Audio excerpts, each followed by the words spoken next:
And it's Believe in Chargers with the great Lorenzo Neal, Matt Money Smith here. We did not do our Believe in Chargers last week prior to the schedule release, so we're going to dig into that today. Also, an open to the media practice session yesterday, phase 2, and at the lectern, Mike Elston, defensive line coach, sensational, some fun stuff there. And 3 players had David Njoku, the newest Charger, along with Tony Jefferson, one of our absolute favorites. And who am I forgetting? Maybe that was it. Maybe it was Tony and that was it. So Tony, David Njoku, and Mike Elston. So we'll dig into that. Lo, you got yourself an NFL hat on. What's that all about? You know what? Just an old lid ball. Got your lid. You look in your cabinet. You look in the closet. You say, "I'm going NFL lid today." So nothing. Just NFL lid. Like Rob Lowe style when he was at the World Series and it was just the MLB logo, he was at the Super Bowl. He had the NFL logo. Right. What does it say down there? I think everyone's going to want. What does it say in cursive there below the what do we say NFL here? Logo? I want to see your beautiful. Oh, you know what? You know what it is? I know what it is now. Santa Pablo, where the Chargers went on the road. Paulo. San Pablo. Yes, exactly. There we go. So that's what we got there. Gotcha. Yes. Gotcha. Big thank you to FanDuel. They, of course, help us put this thing on, deliver it to you, so thanks to them. NBA championship odds, Low. We were talking about it before we got on, those great conference final games. The Thunder still the favorites at plus 120, but after winning game 1, Spurs plus 160. And then if you really want to get some value, how about the Knicks plus 440? After snatching that game 1 in a remarkable fourth quarter comeback down 22 over the Cavs, who are plus 2,200, understandably. Wow. So there are your NBA Finals odds. Your selection, Low, before we dig into the Chargers. Well, to me, just watching what San Antonio's able to do, the big man, this could be the GOAT. If he stays healthy, but it's hard because you're so tall and 7'5". But if you watch his ball skills, he's got Timmy Duncan, he's got grace, he's got footwork, he can shoot the 3, he Logo can play 3. defense. What can't this kid do? I think when you watch him play, you thought the Joker was something. I'm telling you, this guy is a defensive juggernaut. He plays both sides of the court. He's, like you say, the two-way player on both sides. He is that guy. He is that guy. It was really fun to watch. I said just reminiscent of those great dominant players that aren't concerned with tunnel walking, aren't concerned with Instagramming. That dude is straight business, man. And when Shea got that MVP, you could see I said it reminded me, as I'm an old man, of Akheem Mesidor in 1995 when David Robinson got that MVP and Akheem was like, okay, you think you're the MVP of the league? Watch this. Watch what I'm about to do to you. All right, Lo. So the schedule came out. And on Thursday, we did the Believe in Chargers on Wednesday. Great to have you because I think, a lot of Charger fans are upset, and I understand. I am too. I thought the league did a few things that really dealt the Chargers a tough hand. They gave them 4 opponents coming off buys, 2 more coming off mini buys, and 3 of those teams out of the 4, one is the Raiders, the other 3 are freaking Houston, Kansas City, and New England. All playoff teams, save the Chiefs, who of course had to deal with the injuries. And then the mini buys, I believe, are Buffalo and Baltimore. So you've got all playoff teams basically that you expect to be in the postseason this year, or at least make a run at it, that are going to have rest against the Chargers. So I'll ask you, because someone who I like a lot, Warren Sharp, does quite a bit on Twitter about net rest and who's got the advantage. But could you tell when you were playing a team that was coming off the bye, do you feel like it made, because the numbers that when you look at them, right, it's right around 50-50. It's not like there's a decided advantage, but I would say I get to see you guys on the plane when we're flying home from a game, and it's like, I'd like 2 weeks instead of 1 for what these guys look like right now. Oh, without a doubt, you would like that 2 weeks, especially playing a team that's fresh right off of a bye. You're like, okay, God, this team just had a tough week. They just played freaking the Ravens, and now they got to play the Steelers coming off of, back to back, and we're coming off a bye. You're like, beat them up. If you stay on the fourth quarter, that they're going to start feeling it. But it's a mindset. Harbaugh's been in this situation. Here's a guy that understands the importance of rest. They're going to take care of these guys. They're going to put these guys in a situation for these guys to be rested and say, hey, look, we're going to back off on some of these practice. You just want to make these guys fly around on Sunday. So it's a way that you do those things. Of course, the hyperbaric chamber, the oxygen mask, you could do all the different things that you're going to have to do if you're the Chargers, because this is a gauntlet. It's tough, and the Raiders aren't going to be a layup. No game is necessarily a layup. You play Miami, maybe later on, but you think about what's going on. This Charger team, they're going to have to start off tough. They're going to have to start off on fire, because you can't let the first two. You got to find a way to win, these first two ball games. Yeah, you got Arizona to open. I never thought I'd say the phrase they're dealing with a quarterback holdout from Jacoby Brissett, who wants to be paid more. That's the status of what's happening in Arizona, and obviously a team that, just from the outside looking in, certainly looks like they're maybe kind of keeping their eye on the quarterback class of next year that everybody's already excited about, followed by the Raiders, both at home. Just like so I start with the buys, right, Lo, and then I kind of look at, all right, you only have one cold weather game unless it's unseasonably cold in Baltimore in November, unless it's unseasonably cold in Seattle, or if it's like raining in Seattle. Like, there are no really cold weather games. And I would assume, you tell me, if you're playing in when you were playing in San Diego, Lo, did the cold weather affect you? Because you're practicing in warm weather day in and day out, and all of a sudden, you're at Denver week 18 and it's 15 degrees and snowing. Is that a bigger deal that they don't have but one cold weather game on the schedule? I tell you right now, mentally, you have to get your mind right. Those teams, they look over there and say, that team, that's California team, they're cold. They ain't used to this. They got that Southern California weather. We're going to go out. They're going to come in here. It's freezing.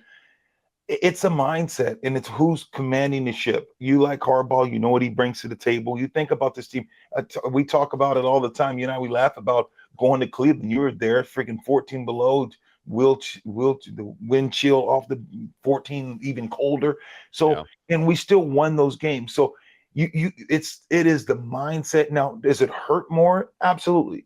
You got to stay mentally ready, and you're running to the heaters, in between plays, or, when offense on the field, the defense on the field, and absolutely you're there. So it does affect, but here's the deal. It affects both teams. Right. It's mentally, you're not as fast in the cold. Let's be honest. You don't have the footing that you get in the cold, but it's still a mindset. And all these guys, I don't care if you went to, playing with the Chargers or playing in San Fran or playing any warm weather team. All these guys played in college. They all know what it's like to travel. They all know what it's like to play in snow. Everyone's played in it. It's just not as often as other teams. Because trust me, those teams back east that playing in the cold all the time, they don't want to play in that stuff every single week either. Yeah, I think that's, what I was telling people about the cold weather. I said, I grew up in it, and I never got used to it when it was really cold. Like, right. I had spent despite spending my first 17 years in Chicago, where it can get really cold. It never was like you never got used to it when it got crazy cold. And like you said, that affects both teams. But at the same time, I do think if, you practice in it every day, that's what you're used to. All of your reps are in this, 70-degree weather. All of a sudden, for 2 days, you're dropped into 6 inches of snow. You don't have your footing. That sort of stuff. Like, yeah, that could affect you. So getting Buffalo in week 3 is a heck of a lot better than getting them in week 17. That's for sure. The fact you got to go there, that's going to help. I think Seattle, underrated, can almost be worse when it gets cold there, and it's, instead of being, 60 to 70 degrees, it's now 40 to 50 degrees, and it's wet, and your uniform's wet, and the ball's wet, and you're getting tackled on that field, and now you're soaked, and then that wind is blowing, and the rain is sideways. That's rather get that October 4th than December 27th, And on top of that, I'd rather have Miami on December 27th than when we were there last year in week 5, when it was cooking and they got that visitor sideline right in the sun. Right. And that's going to wear, Lo, you're yawning right now because you're like, yeah, dude, that gets you tired as heck, man. I hate it. Let's go play into something. No, your socks are soaked, the humidity. Absolutely. When you're talking about, going and playing there in August or September, it is god awful hot there. No, give me December with Miami any day of the year. Yeah. So I think, Like if we're looking at the negatives, and that's sort of, when I did the Chargers Weekly last week, we were coming an hour right off of it being released. And just the one thing that jumped out at me were the buys and the mini buys, and the fact that, okay, do I want to be a team coming off a bye like Kansas City? We got to travel to Kansas City, and we'll have just played arguably the most physical team in the league in Denver. Like that's a tough hand, but you're going to Kansas City in week 6, which is October 18th, instead of Kansas City, when they're playing here week 17, the first week of January. So you kind of get the trade-off there. Same thing with Houston. Houston, they're coming off a bye. You're coming off a physical game against the Rams. Now, you don't have to travel, though, so that's a little bit of a benefit. It's one of your away games. You don't even have to get on a plane. So right. There's that benefit. Baltimore's coming off the mini bye. Chargers are coming off Houston and that physical defense. It's that middle stretch there that, we're gonna figure out in a hurry what this team's about. Buffalo, Seattle on the road, Denver home, Kansas City on the road, bye, Rams, Houston at home, Monday Night Football, Baltimore. Like that's a dog schedule, man. I'm gonna tell you right now, the first 2 weeks, if you look at those, you say, okay, Cardinals and Raiders are going to be a lot better. They're going to be a lot more formable. But those next 2 weeks, you got a chance either to start off 2-0. If you slumble in one of those games, there's a chance you can go 0-3. Yeah, there's a bit. I mean, that's what you're talking about. 1-3 and 1-4, something like that. It can get ugly quick. It can get ugly quick, and that's the attention to details. And you're talking about the physicality. That's why training camp, all OTAs, everything's got to be just crisp. Guys have to be like, look, we got to start because this is going to be a dogfight. Because you win those first 2 games, and now okay, you got Buffalo and you got Seattle. 2 games you're not going to be favored in. Let's be real. You'll probably be favored in Denver because they're coming to your house. So you have a very, very tough schedule for the Chargers. And like you're talking about, you come off that bye, and then you're playing the Rams, who's many things going to win the Super Bowl, are going to be right there, going to be one of the favorites for the NFC. Yeah. So in the following week, you got the Texans, and who's is a physical team that's had your number, that beat you up, that's pushed you around, and then Baltimore, and then the Ravens. So I think that they start off with a jump in the gauntlet. Yeah, look, I think, and you mentioned the Rams. They are Super Bowl favorites right now, plus 700 at FanDuel. Right behind them are 3 teams at plus 1,000, the Bills, the Ravens, the Seahawks. After that is the 49ers, then the Chargers, then the Chiefs, then the Patriots. Why did I list 7 teams? Because the Chargers are playing all 6 of them. They will play the Rams, they'll play the Bills, they'll play the Ravens, they'll play the Seahawks, they'll play the 49ers, they'll play the Chiefs twice, and they'll play the Patriots. That is your top 7, top 8. Oh, well, yeah, including us, the top 8. So 7 other teams and the Chargers as your Super Bowl favorites, and the Chargers are playing every single one of them. And I think, Lo, there's a flip side to that, right? Because like we talk about Arizona, Vegas to start, right? And after that, you go to Buffalo. Well, what's Buffalo? What are people saying right now in Orchard Park? Because I'm looking at their schedule. They start at Houston, Detroit, Chargers, Patriots, then Rams. Like that's their first 5 weeks. So it's not like, it's not like they're going, this is going to be a cakewalk, And then you go to Seattle, you're defending Super Bowl champs, and they've got a little bit of ease. They open with a Super Bowl rematch. Then they get Arizona. They got to travel to Washington, who, of course, we're dealing with the Jaden Daniels injury last year, but that's cross country, 3 time zone, 10 a.m. Pacific time kick. Then they get the Chargers. Then they get the Niners. Then they get the Broncos. Then they get the Chiefs. Then they get the Bears. Like, there's a lot of good teams right now in the NFL. Like that, nobody's got that sort of advantage. Like, wow, the Chargers got such a rough schedule. No, a lot of teams do. Yeah, I'm gonna tell you right now, there's only a handful of bad teams, and it's probably Arizona, maybe Miami, and Cleveland. If you think about, you go through the league, I mean, are the Raiders going to be horrible? No, I think they're going to be middle of the road teams, going to find a way to win 7 games. I can see the Raiders pulling that off, 6 or 7 games. So I just look at this schedule, and you think about the NFL, like you just alluded to. There's no bad teams. I mean, in the NFL in general, the NFL has gotten a lot better this year. There's a lot of competition. Do you see? I mean, besides Arizona and Miami, do you think there's some teams that you think a team will win less than 4 games between Dolphins? Dolphins. Yeah. Dolphins. I think the Jets are really, I think the Jets could be surprisingly okay for as bad as they were last year. As I go through it, I think the Dolphins look like they could be in trouble. Look, the Browns defense was fantastic last year. If Todd Monken can get them kind of rolling a little bit more on offense, then, and I really like what they did in their draft. They tried to fix their offensive line in free agency. I look at the AFC South. Love what the Titans did defensively in free agency, and I like the idea of helping out Cam Ward with Carnell Tate. And we know the Jags were really good last year. The Texans are really good. The Colts were the best team in football before Daniel Jones went down. You go to the AFC West, like you said, I don't think there's any walkovers there. I think the Raiders are still I think there's a gap. I think the top 3 teams are kind of bunched together here with the Chiefs, Broncos, and Chargers, and the Raiders are behind that. And then I go to the NFC, and I think as I'm looking at it, outside of the Cardinals, I don't see anybody.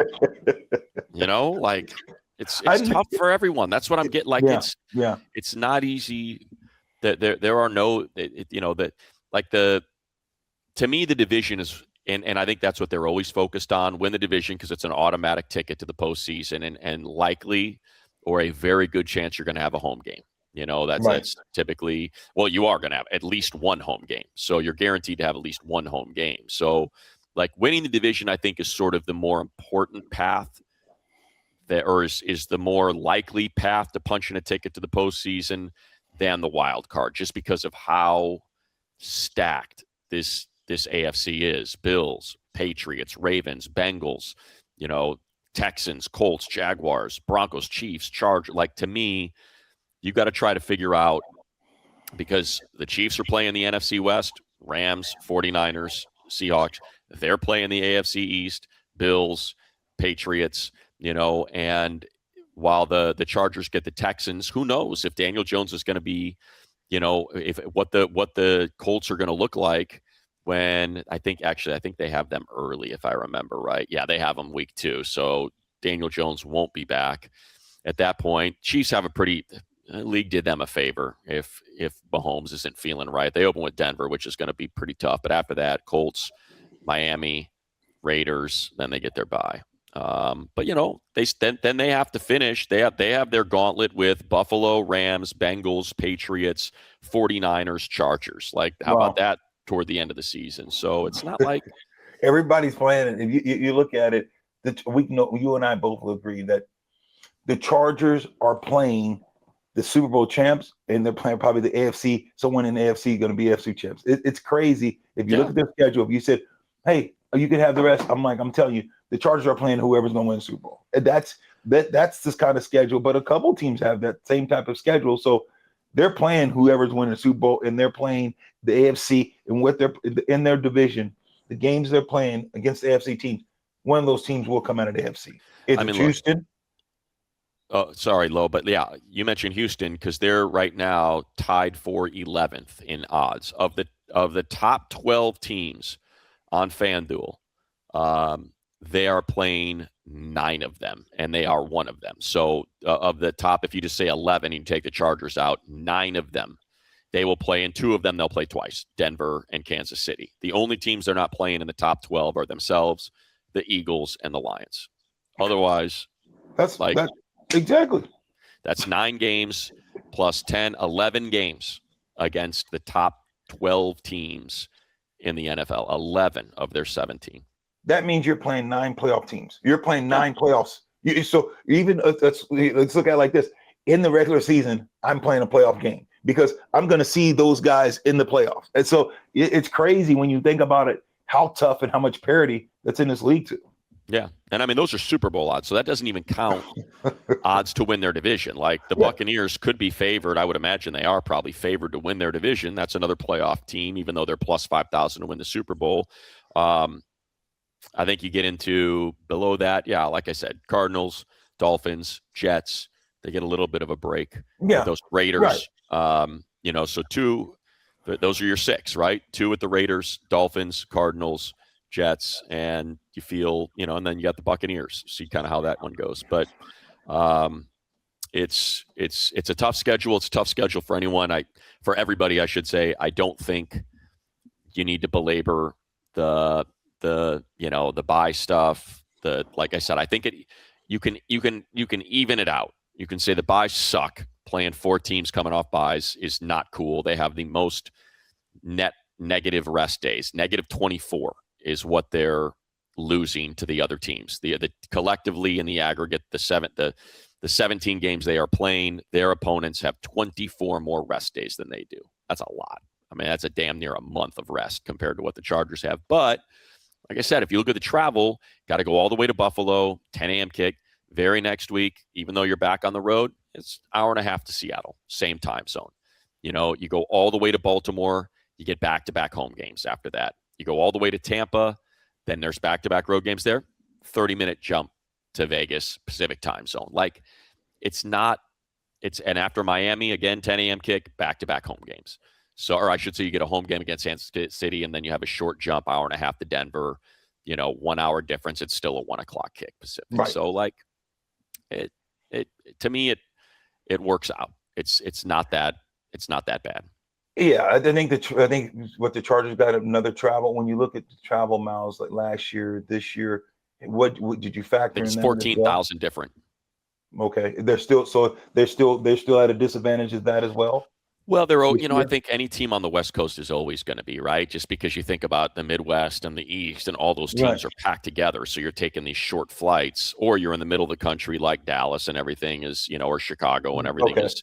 So they're always going to have more. But compared to last year, it's 14,000 less miles than we traveled last year. And a lot of that, of course, was Brazil. But it was also some trips to the East Coast. We went to Miami. We did a lot of that East Coast travel as well. So, we went to New York, we went to Miami.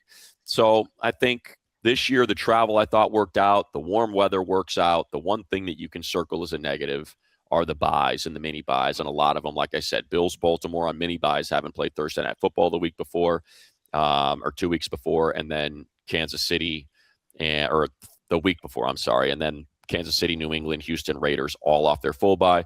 Now, the Chargers going to get their bye and go into the Rams, arguably their toughest game of the season, and they're going to have a bye. They'll be able to get rested and really try to scout that out because, no doubt that's not going to be an easy game. Going to be a fun game. I'm excited to see what SoFi looks like and how many Charger fans can pop themselves in there and try to get that powder blue going for a Rams home game in Week 8, especially if they're rolling. If they win those first 2, if they can go 4-2. In that opening stretch of 6 games, especially maybe knocking off the Chiefs in Kansas City, knocking off the Broncos at home. Look, they swept the Broncos 2 years ago. They very easily could have swept them last year had they played everybody in Week 18. They swept the Chiefs last year. Yeah, they swept the Chiefs last year. So I think, there's no reason. I think this team's better. I think this is a better team this year than they were last year. And they swept the Chiefs. They swept the Raiders. They split with the Broncos, and the only game they lost was Week 18 when they didn't play any starters. So they darn near swept the division last year. And so with that being said, Money, I got them 2-2 after 4 weeks. Where are you at? What say you? 3-1. Okay. I think they beat the Bills. If it was in LA, I would take that. In Buffalo, I think that's a one that they can win too. Yeah, I think that I'm with you. I think that's going to be a close game, but I think Buffalo, I'm going to give the home team advantage. I don't believe they can beat Seattle. Seattle's just physical. Seattle's tough. It'd be a tough out. It'd be a very tough out. And then it's before we get past that, I'll say this: like about when I look at Seattle and I look at when you look at their results last year. It's God, I don't know, man. It was freaky. Everybody talked about the cupcakes for New England, but I look at Seattle and it's Carolina, it's Indianapolis without Daniel Jones, it's Atlanta when they were totally coming apart at the seams, it's Minnesota without a quarterback. It's Arizona twice. It's Washington without Jaden Daniels. It's Like I said, Arizona, it's New Orleans before they got settled in with Tyler Shuck. I mean, the Chargers put it on Pittsburgh as well. So it's kind of like, and then I don't know, man. Mike McDonald is fantastic. He's an incredible coach. We know what Jesse Minter did to opposing offenses, and Mike McDaniel's doing that and then some. So that one's not going to be easy. But I also think without Kenneth Walker, with I don't know if Zach Charbonnet is going to be healthy. Like, is Jadarian Price, the rookie, ready to fill that Kenneth Walker role and help Sam Darnold out? Like, I don't know, man. I look at that team and I'm not trying to look at it through powder blue colored glasses, but it's like, hey, man, if Chris O'Leary, and we'll get to that in a second here, we'll shift out of the schedule and some of the stuff that Mike Elston was talking about. But like, if they kept all their coaches. Here, Lo, you tell me. I'm talking a lot here. Like, how important are position coaches as it relates to a defensive coordinator? They lost Jesse Minter, but Klink's still there. Elston's still there. Roney's still there. Like, all these coaches are still there, man. Like, it's right. The same staff. It's just the play caller, who I believe is sensational, is going to do a hell of a job in Baltimore. He's the one that's gone, but all the other pieces are still there. Right. And I'm with you. Seattle, I look at Seattle. Yeah, did they have cupcake schedule? Absolutely, they did. But when you watched them when they needed it most, when as the Niners defense was a sieve, absolutely, they still can't stop the run. We understand that. But you watch them and they beat up on Seattle. On the Niners, on the Rams, you watch them, and the Rams just say, okay, let's play big ball. And Sam Darnold's not. And I think what they got out of Sam Darnold, they said, okay, Sam, you don't got to go be great. We got a great defense. We can run the ball. We're going to limit you. When you say, Sam, go throw it 40, 50 times a game, can he do it? Yeah, but that's not who Sam Darnold is. If you say, hey, look, he can game control, he's a step above Trent Dilfer. Remember Trent, everyone gave him all that, but Trent was efficient. He had great defense. When he had to throw it, he was efficient. And Sam can do a little bit more, at times. I think a lot more than Trent. Yeah, he can. And so I think it's Brock Purdy-esque, right? That's kind of what it reminds me of. And that's why you say, look, that's why Seattle doesn't necessarily scare you, but they can maul you. They can just play big boy ball. If you get on them, Sam has to go carry them and come. You got a chance, but that I'm in the same kind of belief that you are, that Seattle's just not some phenomenal team, but they play very, very well consistent. Yeah, I mean, look, when he needed to do it in the playoffs, conference championship, 350 and 3 touchdowns, man. Yep. So I'm not going to doubt the guy. And for me, it's not necessarily like doubting Sam. I just think it's a game that can be close. I think when I look at the Seahawks, and their defense is so good, man, and they are stacked with Lawrence and Ernest Jones and Leonard Williams and our old friend Shannon Nwosu, who had the huge play in the Super Bowl. I just kind of look at them and I'm like, yeah, I think they can keep it close. And with the Bills, like, to me, the Bills is first-time head coach. Again, Houston, Detroit to get started. Like, are they going to be 2-0? Are they going to be 1-1? Are they going to be 0-2? Sean McDermott's gone. I don't think it's a super. I don't think it's to me, the Seahawks defense is great. It's not good. It's freaking great. I look at the Bills defense and I'm like, yeah, they're good. It's a good defense. And now they got a new play call. Now they've got a new sort of defensive philosophy. And again, their OC is now their head coach. He's never done it before. I'm not at all intimidated by their pass catching options. DJ Moore, I thought, cost the Bears the divisional round, and has, there's a reason why they traded him, because they like their young guys more, Luther Burden and Rome Odunze, so they got rid of him. Khalil Shakir's okay. He's good. He's not great. Josh Palmer, we know, good. Dalton Kincaid, good. They got a hell of a running back in James Cook, and obviously arguably the best quarterback in the league in Josh Allen. So that's the one I look at, why I say 3-1 low. Yeah, and Buffalo doesn't scare you. I mean, I don't think their defense is good. I know it's far from great, and it's good, and it's average. At times they get gas. You've seen Buffalo, and that's why sometimes Josh Allen has to come out, go into the superhero and put on the cape, because he can do it. And he's capable. So they don't scare me. I think if you looked at that and said, okay, I can buy that one, I'm still not buying Seattle. I don't see this team 4-0. I see them, 2-2 to 3-1. So I'm with you on that. I can see that. Yeah, I mean, Jacksonville hung 24 on them. Denver hung 30 on them.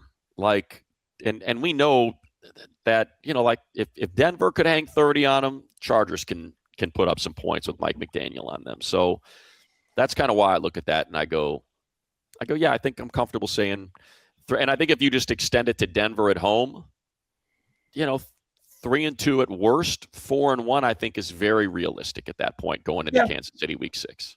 Yeah, and that's where I give the Chargers the momentum.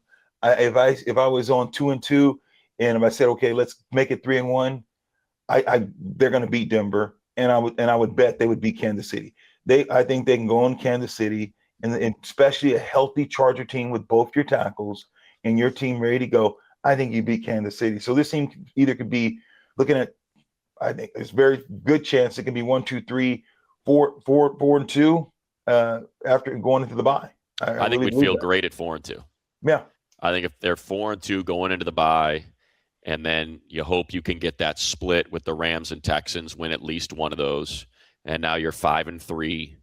The Baltimore one to me is a big one, right? It's Jesse Minter. It's a Baltimore team that, felt like they came up way short last year. That's going to run a lot of the same stuff that the Chargers do. Can you best the, can the mentor best the pupil? That's kind of what it comes down to. And then after that, I think you can kind of get on a roll, right? If you can get out of that, if you can get out of those 10 games at 7-3, 8-2, even 6-4, right? Then you got Jets, Pats at home, at Bucks, at Raiders. Like, then you can get rolling here. So I think if you can get out of those 10 games with no more than those 9 games, I should say, with no more than 3 losses, if you can get 6-3 there, I feel like matching 11 wins from last year is very much in the cards. Yeah. If you're looking at 5-4 out of that, I think it gets a little bit tougher. You might be looking more at 10-7. Yeah, and it's going to be tough. But if you can get there, the Jets, and like you said, New England at home, Tampa Bay, you should be able to handle them. The Raiders, and San Francisco at home. I think San Francisco, they struggle. They struggle on defense. They struggle. Sometimes Purdy they went out and got a receiver. How much is he going to be available at that late in the season? So you went out and paid for a receiver who's a Hall of Famer, a great receiver, Mike Evans, but is he going to be available? So I think that you as a Charger, you can put yourself in a good position, even though the schedule is very tough. It's not an easy schedule. You still, barring injuries, and that's the thing that has hampered this Charger team. Money for the last several years is injuries. Yeah. That's the same thing with the 49ers, right? And they've been able to overcome them to the tune of 11 wins in each season. It just catches up with them in the playoffs because now you're playing an exceptional team on the road in a playoff atmosphere. And I think ultimately your injuries catch up with you. All right, let's get to some of these. Practice yesterday, it was great to see Junior Colson out there. Shot a video of him and threw it up on the IG. And spent a lot of time watching defense. Our guy Nick Barrett, who I love, their 5th rounder, and that defensive tackle, is watching a lot of the defensive tackle rotation, the interior defensive line rotation, the edges, watching Khalil work with Mesidor, Ndame, the guy out of Western Michigan that Chris O'Leary had, was watching he and Mesidor work together. Who else was I keeping an eye on? I watched the defensive backs, Derwin, and just kind of Genesis Smith out there as well, floating around. No Justin Herbert again. He was not there on Monday. Last week, he was not there again this week. I think he's on tour with his lady. Maddie Beer's over in Europe, so don't know when he's coming back. I think her tour is wrapping up here in a couple days. So maybe he'll come back, and, coaches and everybody there didn't seem to make a big deal out of it. Almost felt like they were, kind of like, it's probably good for the guy, man. Get him some normalcy. Guy's kind of football and nothing else for the last 6 years. So might be good to get some balance in his life and cut loose a little bit. instead of just being so hyper focused and kind of like a robot, Right. when it came to football. So, I mean, heck, Phil was juggling 7 kids by the time he was Justin's age. So, I think it's less distractions, but hopefully he'll be there next week when we're out there for OTAs. I'd like to think he'll be there for OTAs. He will. He'll be there. When you're talking about Mesidor and you're talking about Khalil Mack, what are you seeing? Is it tough to it's not really padded practices, but are you seeing the burst? Are you seeing the hand movement? Is there things that you can point out and tell the listeners, hey, God, this kid has it. He doesn't. Yeah, I mean, nothing you can see yet, Low. But I'll share what Mike Elston, who's defensive line coach, he was great. Just kind of because we asked him about whether or not he's going to kick inside, because he did start as a interior defensive lineman when he was at West Virginia, and all he said was, I'd welcome that. I'd like it. So I get the sense that they're holding him at edge right now, and we'll see whether or not they're going to give him some of those inside reps in that NASCAR package. But it sounded like he said, look, he's very similar to Tuli. He's a guy that's incredibly strong, incredibly smart, incredibly comfortable playing anywhere you want to put him on the line. I'll just kind of run through these. He talked about a Boygby. He thinks he's going to take another step. He's like, I thought it was a breakout year, and I would agree. Said that he's looking forward to maybe moving him even more and putting a little bit more on his plate, kicking him inside. Thought he really kind of came alive as a pass rusher.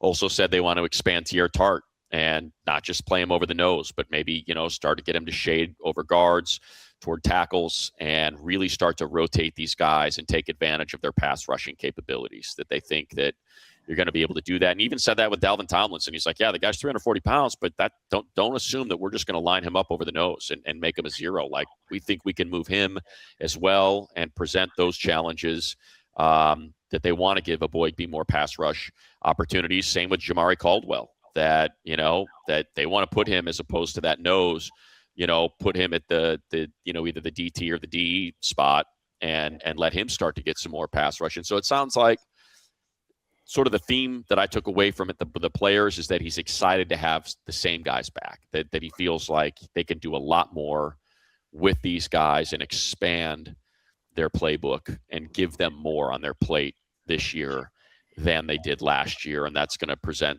more opportunities, especially in the pass rush. Yeah, I think it's great when you hear your D-line coach talk so highly about these guys and talks about, look, I'm moving them all up and down the line. Because you got to realize that a tackle's not used to seeing, here's a guy 330 pounds just getting ready to come at me. I don't know if he's going to bull me or what he's going to do. Usually those guys are a little lighter. Now you got a guy inside that's on the guard on this over the center's head that's, an outside pass rusher, and those guys don't have the foot movement to keep up with them. They're going to create a soft edge. So when you're hearing what he's saying, hey, good, I'm going to make sure all my guys can do so many things. The versatility that you're giving your defensive line, it really causes problems for these offensive line, because you got these big slugs in the middle, guards or centers, and all of a sudden they got a little guy over them, or Tuli or whatever over them, and now it's like, oh my goodness. And now they're nervous. They're trying to get back.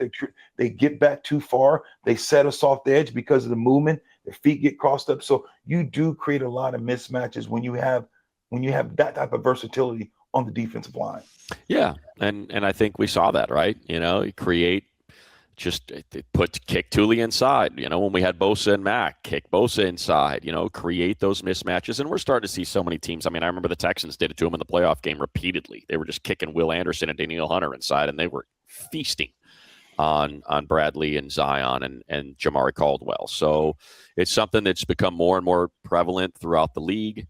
And it's something that they think they have the players to do it. He was very excited about Nick Barrett, their 5th round pick, and just kind of the way he described him. He said he's an incredible learner.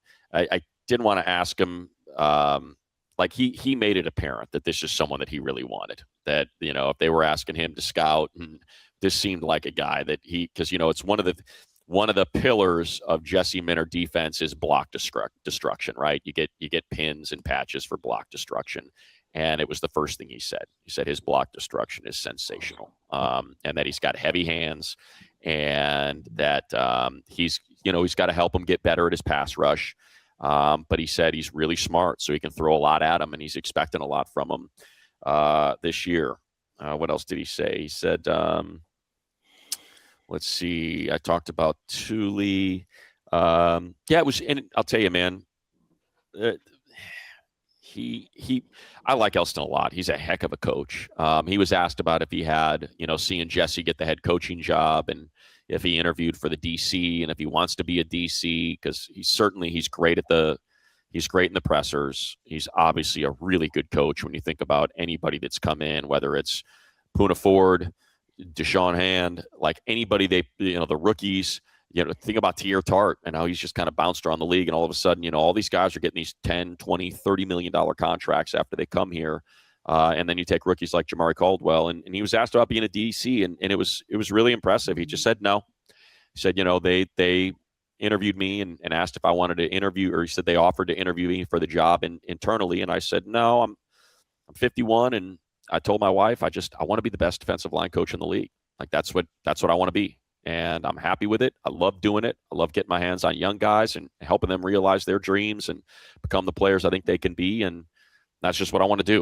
It was very refreshing, in a world where we're always looking for upward mobility. Someone saying, no, I've reached it, man. And I'm stoked. And I like doing this. I'm really good at it. And I told Coach, it's what I want to do, man. As long as you'll have me, it's what I want to do. So I think that when you have people that are content, not even content, but excited about the position they're in, as opposed to, man, why didn't I get the DC? Why is this young guy who's 33 years old getting the DC? And here I've put in all my time and I've taken my lumps and I've done it the right way. Why am I not that? That's not Elston at all. And he pointed out, just real quick, Chris O'Leary, he said that he and O'Leary go way back to Notre Dame when he interviewed to be a grad assistant. And he said, I was the first one that said, this is the guy. This guy's got something. So let's get him in here.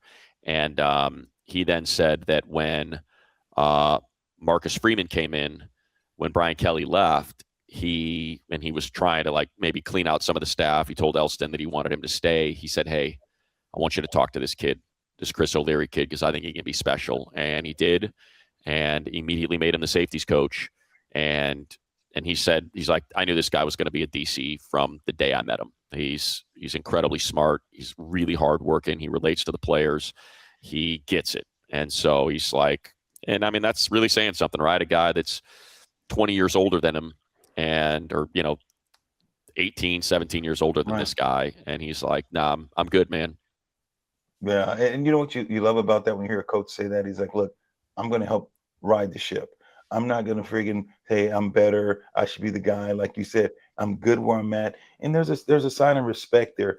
And it's tough. A lot of coaches like, oh, this young guy, this is what he does. I know I've seen more football than him. And, it went out 30 years ago and how they built, elevator, move a guy up.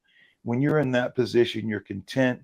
You love what you do. You're going to buy in. And that's what Harbaugh is. That's who he is. That's why he lets his defensive line coaches, he lets his staff have the podium, lets the media talk to his guys, because he's about promoting guys. It's not about him. And that's tough. A lot of head coaches don't do that. You know that. They want to be the only voice in the locker room. They want to be the only voice that the media gets to see. They don't want to be the only face that the media can see. When you understand your role, when you understand it's not about you, you let other coaches have the liberty to coach and do the things they need to do in order for success. And here it is. Look at Harbaugh's staff, guys he lets go out there. So good. Need it. It's the best. It's awesome. Yeah, it's really good. And that is one thing with Chris O'Leary. I think it's quite apparent when you look at Jim Harbaugh and who he's had, underneath him. That guy knows how to hire defensive coaches. I mean, think about it. He had both Mike McDonald, just won the Super Bowl in Seattle, and Jesse Minter as his DCs in Michigan. And now he's bringing in Chris. And they were young guys, man, when he brought them in. And now you got Chris O'Leary. But we mentioned Dylan Roney for the edge rushers. You got, Klink doing defensive backs, Elston D-line, Adam Fuller, who was a DC at Florida State as their safeties coach. They just brought in Sean Spence to do linebackers. Then you look offensively, obviously, Mike McDaniel, we know, might be the best play caller in the league. The one thing that also jumped out at me, Lo, and I don't know if this ever mattered to you, if you cared, but I noticed it yesterday as I'm watching Butch Berry and I'm watching Sanjay, the wide receivers coach, and Max McCaffrey. All of their coaches are in shape. Look at bet Harbaugh too. Sanjay's jacked, dude. He's jacked. Nick Hardwick is obviously freaking jacked. You know that. Of course. But like all their guys are in good shape, like including the head coach. Like they're not just kind of standing around and plopping, like they're all kind of moving and they all got cleats on and they're all in the middle of these drills. Like it's just kind of, it jumped out at me yesterday as I was watching practice. I was like, that's kind of funny. Like all these dudes are kind of, still getting after it with Coach Herbert, and getting into strength and conditioning. And they're out here in the middle of all this stuff running around, man. Because when you're putting that, you're there, money. As a coach, the time that you're away from your family, the time that you spend at that facility, and how much chalk and how much film and all the stuff that you have to do, it's more than a full-time job. It's way more than a full-time job. You're putting in 70, 80, 90 hours a week, if not more. Coach Harbaugh wants guys to be healthy. Look at most coaches back in the day, how overweight all the coaches, how heavy they are, and hard attack, all those things. Harbaugh's like, no, guys, you guys gonna be here. We're gonna work out. I want you guys to be able to get in, interact with your players. I want you to be able to show them, demonstrate, do those things that they can show them. At least you can get in the stance. Show them, hey, this is what you expect. Be the teacher. And a lot of guys they need that hands-on type of teaching. So I think it's great that you have these coaches in shape, ready to be able to show guys, not play with them, of course, but just show them, be able to demonstrate the way what they want. So I think it helps that Harbaugh keeps those guys and keep them in that weight room. Yeah, I think it was Elston that jumped out at me. He's had to have knocked off 30, 40 pounds from last year. Like he walked in, I was like, damn, Mike Elston looking all fit and I'm not gonna. I'll finish with this, Lo. It really was just a right cross to the jaw when he said it, man. I mean, it was a real kick to the junk when he said it. He's like, you know what? I'm 51 now. I'm good being a D-line coach. I'm like, what's wrong with you, man? Come on, what are we doing here? Give me something. Right. You're killing me, Mike. I mean, I'm a year older than you. You're killing me right now, saying that like. I'm 51. What do you want me to do? It's like I still think I'm dead, right? Exactly. 51. You're not dead. I can still get out there. Exactly. You're too late. How dare you make me feel terrible? All right. Well, by the next time we do this, let's see. It'll be the next one is May 27th. So that's the big one for Herbert. Hopefully he's back. I'm assuming he's going to be back, but we'll see. He'll be back. He'll be back. He'll be back. And Trey needs all the work he can get. Just in case something happens, you got to get somebody in there and be able to run it. So they're going to be fine. All right, Lo. There it is. The schedule. A little bit of coach talk from Mike Elston, and next week we'll have OTAs and hopefully a Herbert conversation that he's back out there and having a great time. And maybe we postpone this to Wednesday night so I can get out to that practice and we'll knock it out and actually kind of talk about what it looked like with Herbert out there. At least that's the hope. If I go to practice and we postpone this thing and he doesn't show up, then I'm going to be salty. All right. Hey, it's okay. I think we should do that. Postpone it for you can be able to see Herbert on Wednesday night. We can do it that evening. So I'm fine with that. Just let me know. Let's do it, baby. Bolt up. All right, bolt up. Thanks, everybody. Appreciate it. Keep commenting. We love to interact, like, review. We appreciate that on the pods and, of course, on the YouTube. And we appreciate the Angels Broadcast Television throwing us on as well. So we'll be back again next week. If you're watching on YouTube, the link has been thrown up. Lindsay does a great job with that for Lowe's Golf Tournament. That is just over a month away up in Fresno. If you want to play with us and commit to a worthy cause and help the cause while also having a great time with a bunch of former football players, current football players, old man play-by-play guys, all of those things will be going on out there. So be sure to click that link. You're not old money. Just because your D-line coach is saying he's 51, he's ready for the passer. Stop thinking like that. Come on, you're surfing every day. You're pretty in the face and you're slim in the waist. There you go. That's it. That's how we end it. Bolt up.